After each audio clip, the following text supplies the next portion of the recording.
to meet current world demand. As of 2007, there were only about 4 square miles. Concentrated solar power, or solar thermal, has great potential, though at the moment there are only a small number of plants operating. They are also limited to sunny climates, requiring large amounts of electricity to be transmitted over long distances. All of the alternatives to oil depend on oil-powered machinery or require materials such as plastics that are produced from oil. When considering future claims of amazing new fuels or inventions, ask, does the advocate have a working commercial model of the invention? What is its energy density? Can it be stored or easily distributed? Is it reliable or intermittent? Can it be scaled to a national level? Are there hidden engineering challenges? What is the EOROEI? What are the environmental impacts? Remember that large numbers can be deceptive. For example, 1 billion barrels of oil will satisfy global demand for only 12 days. A transition from fossil fuels would be a monumental challenge. As of 2007, coal generates 48.5% of US electricity. 21.6% is from natural gas. 1.6% is from petroleum. 19.4% is from nuclear. 5.8% is from hydro. Other renewables only generate 2.5%. Is it possible to replace a system based on fossil fuels with a patchwork of alternatives? Major technological advances are needed, as well as political will and cooperation, massive investment, international consensus, the retrofitting of the $45 trillion global economy, including transportation, manufacturing industries, and agricultural systems, as well as officials competent to manage the transition. If all these are achieved, could the current way of life continue?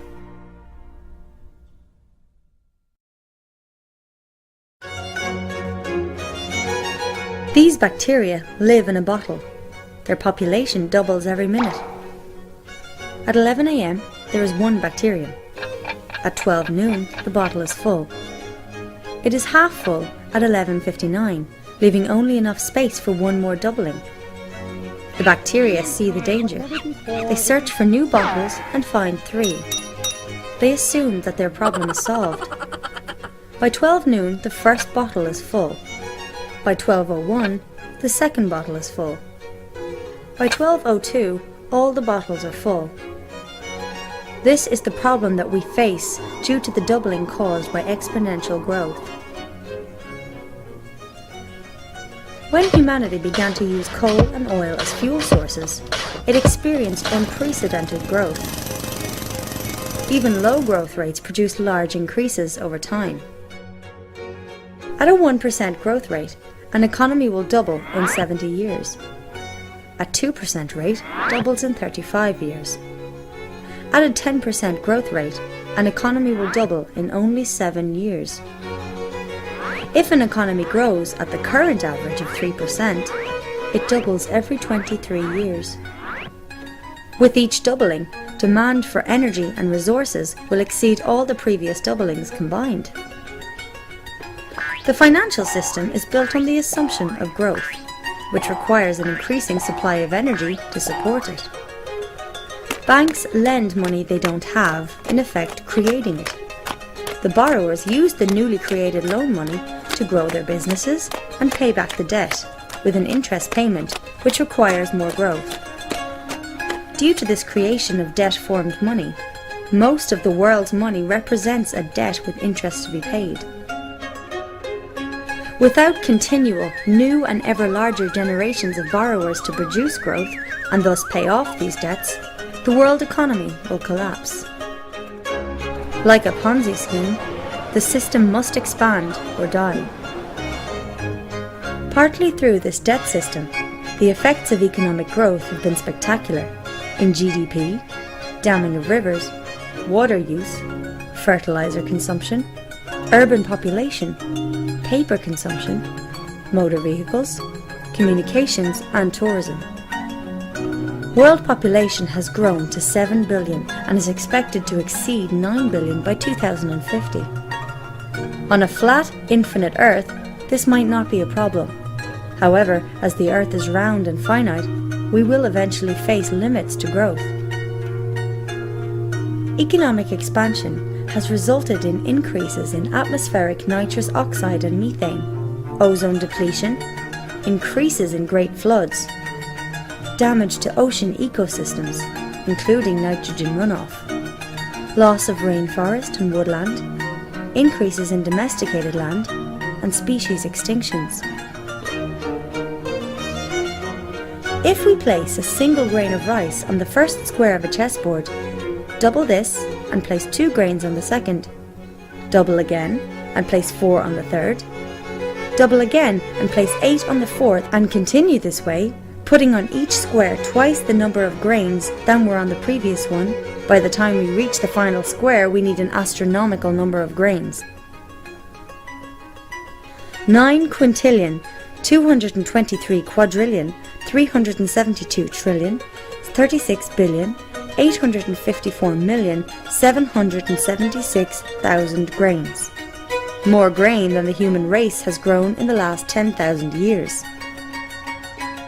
Modern economies, like the grains on the chessboard, double every few decades.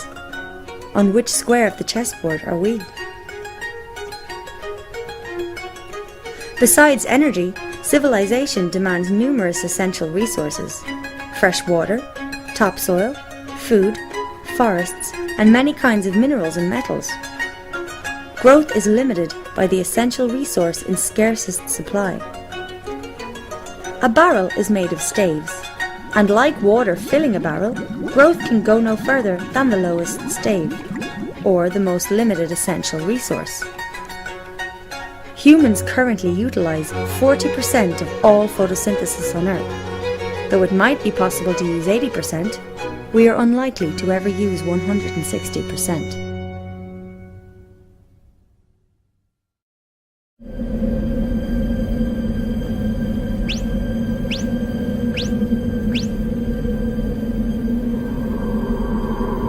The global food supply relies heavily on fossil fuels.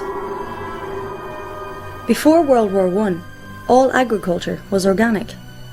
Following the invention of fossil fuel-derived fertilizers and pesticides, there were massive improvements in food production, allowing for increases in human population. The use of artificial fertilizers has fed far more people than would have been possible with organic agriculture alone. Fossil fuels are needed for farming equipment, transportation, refrigeration, packaging in plastic, and cooking. Modern agriculture uses land to turn fossil fuels into food and food into people. About 7 calories of fossil fuel energy are used to produce 1 calorie of food. In America, food travels approximately 1,500 miles from farm to customer.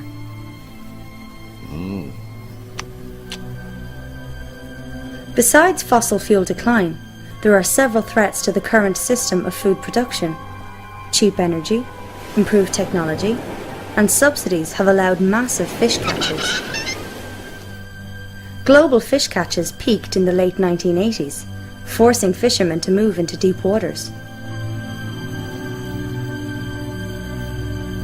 Nitrogen runoff by fossil fuel-based fertilizers poisons rivers and seas, creating enormous dead zones. At this rate, all fish populations are projected to collapse by 2048. Acid rain from cities and industries leaches the soil of vital nutrients such as potassium, calcium, and magnesium. Another threat is a lack of water. Many farms use water pumped from underground aquifers for irrigation. The aquifers need thousands of years to fill up, but can be pumped dry in a few decades, like oil wells.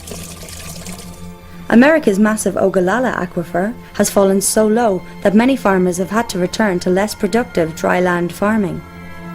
Additionally, the use of irrigation and fertilizers can lead to salinization, the accumulation of salt in the soil. This is a major cause of desertification. Still another threat is topsoil loss. 200 years ago, there were 6 feet of topsoil on the American prairies. Today, through tillage and poor practices, approximately half is gone. Irrigation encourages the growth of stem rust fungi like UG99, which has the potential to destroy 80% of the world's grain harvest. According to Norman Borlaug, father of the Green Revolution, stem rust has immense potential for social and human destruction. The use of biofuels means that less land will be available for food production. An area has a finite carrying capacity. This is the number of animals or people that can live there indefinitely. If a species overshoots the carrying capacity of that area, it will die back until the population returns to its natural limits. The world has avoided this die-off by finding new lands to cultivate or by increasing production, which has been possible largely thanks to oil. To continue growth, more resources are required than the Earth can provide, but no new planets are available. In the face of all these challenges, global food production must double by 2050 to feed the growing world population. 1 billion people are already malnourished or starving. There will be challenges in feeding over 9 billion in the years to come, when world oil and natural gas production will be in decline.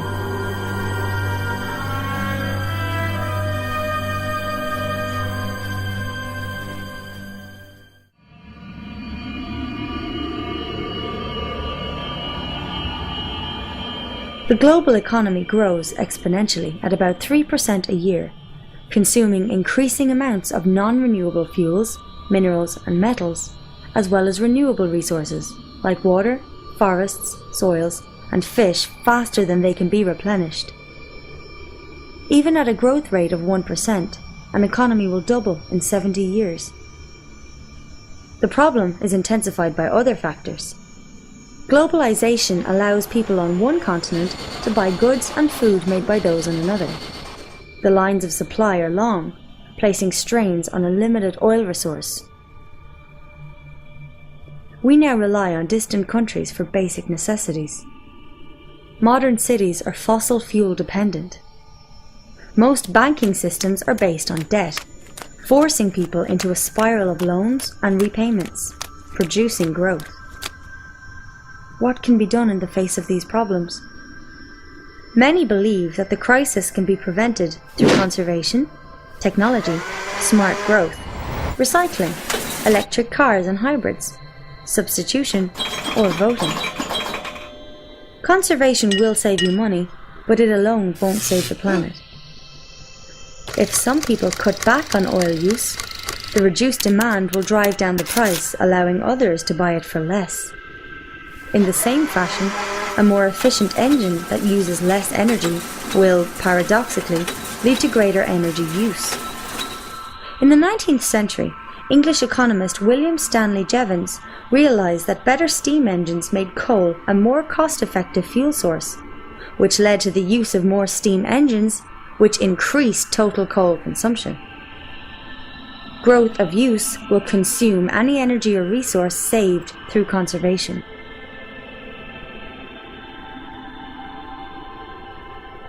Many believe that scientists will solve these problems with new technology.